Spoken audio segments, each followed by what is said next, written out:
Sorry friends, हे सगळं असं कसं झालं ते खरंच नाही माहीत. त्यासाठी I am sorry, I am really sorry.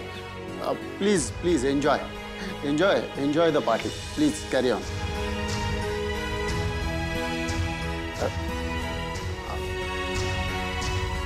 काय केलं रे त्याचं? बरं आहे का आता तो? हो, साहेबा गेलाय त्याला कॅन्टीनला सोडायला. डोंट वरी, तो होईल ठीक. अनिका, इथे अजून काही राडा होण्याआधी तू निघ इथून.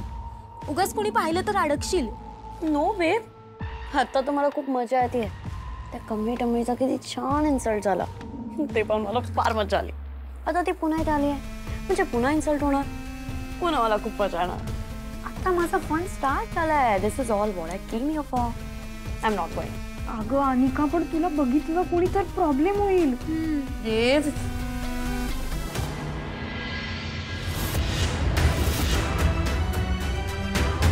मॅडम, हा जो काय बंड्यानं घोळ घातला, तुमच्यावर आवाज बी चढवला, त्यासाठी खरंच मी माफी मागतो.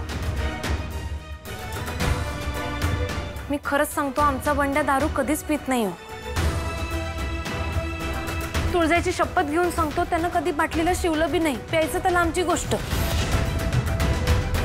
अहो 100% काहीतरी घोळ झालाय बघा. कोणी काय मिस केलं, माझ्यामुळेच झालं सगळं. पण तुम्ही नका टेन्शन घेऊ. आपला केक कापायचा कार्यक्रम वेळेतच होईल. राधिका वहिनी, जरा येता का माझ्या संग?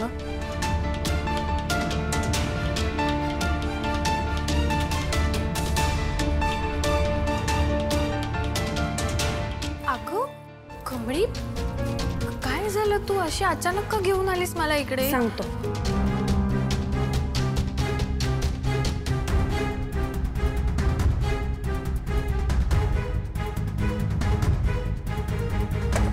आता बर्थडेला आपण ह्योच केक कापायचा.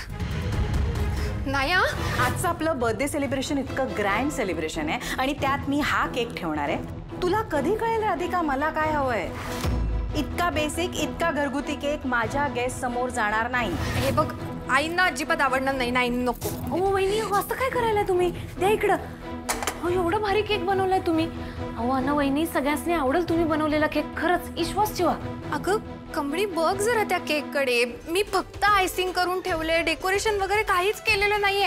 आणि सगळ्यात महत्त्वाचं म्हणजे आईंना जर कळलं की हा केक मी बनवलेला आहे. वहिनी, हो त्यांच्याकडे दुसरा कुठला पर्याय आहे का? आणि आलेली सगळी पाहुणी वाट बघायला केक कापण्यासाठी. वहिनी, अहो प्राजूसाठी केक कट करायला पाहिजे की नाही? आणि तुम्हाच नाही असं वाटतंय की नाही नुसताच जो साधा आहे आणि नयनतारा मॅडमला आवडणार नाही, तर आपण त्याला सजवूया की. म्हणजे नयनतारा मॅडमच्या स्टेटसला शोभेल असा 5 स्टार सारखा करून टाकूया. कसं काय? थांबा, बाकीचं केकचं सामान कुठे?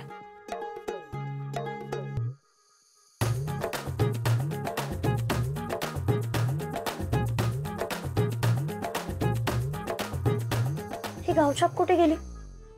म्हणत होते केक आणायला गेली आहे. एवढ्यात केक येतो का? काय माहिती काय करते, कुठे गेली?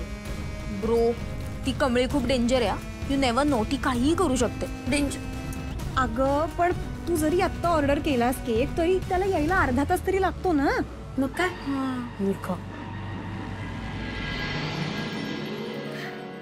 दिसते की नाही भारी? हो ग, छान झालंय. चला सावकाश.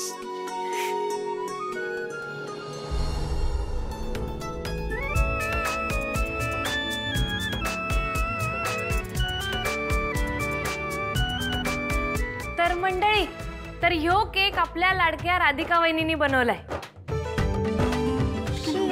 राधिका ना, प्राजक्ताला त्यांच्या हातचा केक लई आवडतोय की नाही, म्हणून.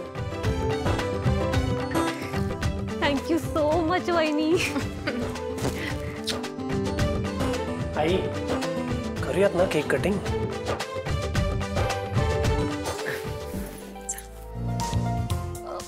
हां, चला चला. प्राजू बेटा, केक कटिंग कर.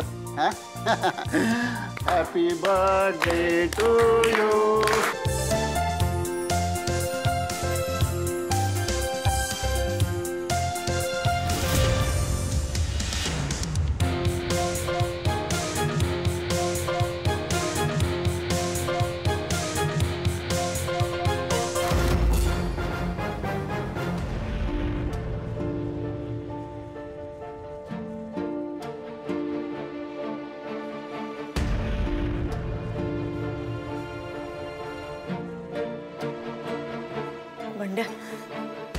तुला बरं वाटतंय ना व? निंगे कमळे, मी देवा शपथ सांगालोय माझे काय बी चुकी नाही ग. मी हे सगळं मुद्दामून नाही केलं. मी दारू पिणाऱ्यातला पोरगा नाही ग. माझ्यामुळे तुम्हाला बी लय ऐकून घ्यावं लागलं.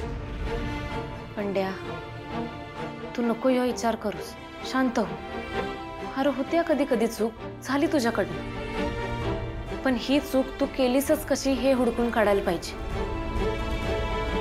नेमकं काय झालेलं जरा डोक्याला ताण द्यानं आठव. तुला कुणी दारू पाजली? वय कमळी बरोबर बोलतीया. बंड्या, आम्हासनी चांगलंच माहित आहे तू दारूच्या वाट्याला कधीच जाणार नाही. आपण गरीब घरातनं आलोय, पण या शहरातल्या लोकांच्या सारखं नाही. ही लोक लय वेगळी आहेत रे. त्यामुळेच यांच्यासारखी लोक आपल्यासारख्या लोकांकडे कमीपणानंच बघतात. ते आपल्याला कधीच त्यांच्यातलं समजत नाही. मग अशा टायमाला कधी कधी आपण काय करायचं हे आपल्याला कधीच सुचत नाही. आपलं एकदा वाकडं पडल्याला पाहून त्यासनी फावतंय बघ, आणि मग ती लगेच आपली इज्जत काढायला तयार असते. कमळी म्हणताय ते बरोबर आहे. तू सांग बंड्या, काय झालं होतं नेमकं? आठव बंड्या, डोक्याला ताण दे. हे आमची कॅन्टीनची खोली आहे ना व, तिथं आवरावरी करत होतो आणि ती जागा ती अनिका आली तिथं. मला म्हणली की कमळे आणि निंगे पार्टीला गेलेत, तुला नेलं नाही मग आपण इथं पार्टी करूया. मी तिला नको म्हणलं, जा म्हणलं इथनं, पण तिनं म्हटली आपण आता एकत्र काम करतोय मग आपण कोल्ड्रिंकची पार्टी तरी करूया. मग तिनं मला कोल्ड्रिंक पाजलं. त्यानंतर काय झालं मला काय बी आठवना. हा, पण निंगे कमळे अगं मी त्यांना संधी नाही द्यायला पाहिजे होती बोलायची. लय चुकलं माझं. माझ्यामुळे तुम्हाला लय ऐकून घ्यावं लागलं. सगळ्यांसमोर तुमची इज्जत गेली. कमळे, निंगे, तुमचा भाव म्हणून तुम्हाला मान खाली घालावी लागली. आपल्या आईबाचं नाव पण मातीत घातलं मी. लय चुकलो मी, असं नाही करायला पाहिजे होतं. अरे शांत, तू काय मुद्दामून केलंस काय? आणि हे समजा आता विसरून जा. नाही निंगे, आत्ता हे जर बंड्या विसरला तर अनिका अजून माजल. तिला धडा शिकवायलाच पाहिजे, ते बी लगेच. नाही कमळे, नको.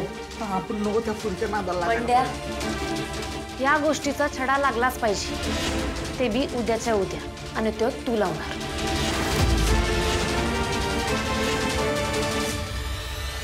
नंतर एक पोरगी आली एकदम धीट, आणि ती व्यक्ती म्हणजे अहिल्या वेसकर.